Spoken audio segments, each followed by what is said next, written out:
Jesus Christ और India, Bharat connection, क्या ये सिर्फ एक कहानी है? हाल ही में एक ट्रेंडिंग और वाइडली डिस्कस टॉपिक ने दोबारा स्पॉटलाइट में ला दिया है। श्राउड ऑफ ट्यूरिन, वही लेनिन कपड़ा जो जीसस के ऊपर दफनाते वक्त लपेटा गया था। इस कपड़े में जिसमें कुछ मार्क्स और 38 से 40% डीएनए भारत से संबंधित पाए गए हैं, और इसीलिए जीसस के इंडिया से कोई रिलेशन है या नहीं, इस पर डिबेट शुरू हो चुका है। आइए इस गुमशुदा राज की सच्चाई जानते हैं। ये वस्त्र दुनिया भर में सबसे अधिक स्टडी और रिसर्च का विषय रहा है।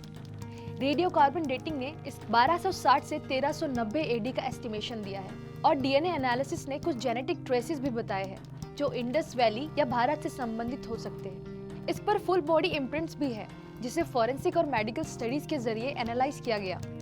इटली के ट्यूरिन और इजराइल के जेरूसलम में रीसेंट स्टडीज चल रही है जो इसके ऑथेंटिसिटी और जीसस के ऊपर लपेटने की प्रक्रिया समझने में मदद करती है और भारत से संबंध को भी दर्शाती है। चलिए जीसस के इंडिया कनेक्शन के डिबेट पर रोशनी डालने के लिए आपको कुछ ऐसे फैक्ट्स बताते हैं जो बहुत कम लोगों को पता है। सबसे पहले प्रमाण मिला रशियन ट्रैवलर और लेखक निकोलस नोटोविच से। 1894 में उन्होंने the unknown life of Jesus Christ में लद्दाख के हेमिस मोनेस्ट्री में संत ईसा का जिक्र किया, जो क्राइस्ट के भारत में रहने के सबूत देते हैं। नोटोविच के अनुसार हेमिस मोनेस्ट्री में जीसस ने मॉन्क्स के जैसे जीवन बिताया और उनकी मेडिटेशन टेक्निक सीखी।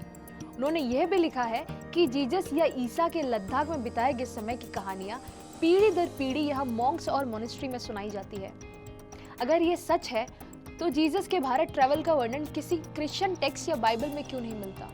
इस रहस्य का उत्तर एक ऐसी थ्योरी में छुपा है जिसे जीसस के लॉस्ट ईयर के नाम से जाना जाता है। बाइबल के गॉस्पेल ऑफ मैथ्यू के अनुसार जीसस का जन्म बैथलहम में किंग हेरोड के शासन में हुआ। द गॉस्पेल ऑफ ल्यूक के अनुसार 12 साल की उम्र में वे जेरूसलम टेम्पल में ज्ञानी लोगों से प्रश्न कर रहे थे, जहां लोग उनकी इतनी कम उम्र में धार्मिक ग्रंथों की गहरी समझ से हैरान थे। उसके बाद जीसस का जिक्र तब आता है जब वो 30 साल के हो चुके थे और उनका पब्लिक मिनिस्ट्री शुरू हो चुका था। बीच के लगभग 18 साल की कहानी का कोई जिक्र नहीं है। इन्हीं 18 सालों को गुमशुदा काल या जीसस के लॉस्ट ईयर के नाम से जाना जाता है। नोटोविच के अलावा और भी लोगों ने प्रमाण देखा और लिखा है। स्वामी अभेदानंदा ने कश्मीर और तिब्बत किताब में ईसा का उल्लेख किया है। एक्सप्लोरर निकोलस रोरिक ने अपनी किताबों में जैसे हिमालय और हार्ट ऑफ एशिया में हिमालय क्षेत्र में जीसस की प्रेजेंस के बारे में सुनाई जाने वाली कहानियों को रिकॉर्ड किया है। और जर्मन लेखक हॉल्गर कर्स्टर ने जीसस लिव्ड इन इंडिया नामक बुक में यही सिद्धांत रखा कि जीसस ने क्रूसिफिकेशन के बाद कश्मीर यात्रा की। यही नहीं, और परमहंस योगानंदा ने अपनी किताबें ऑटोबायोग्राफी ऑफ योगी और the second coming of Christ में जीसस की शिक्षाओं और भारतीय आध्यात्मिक सिद्धांतों के बीच में गहरी समानता के बारे में डिटेल में लिखने पर जोर दिया। एक और महत्वपूर्ण सवाल ये है कि भारत में आकर जीसस ने क्या किया।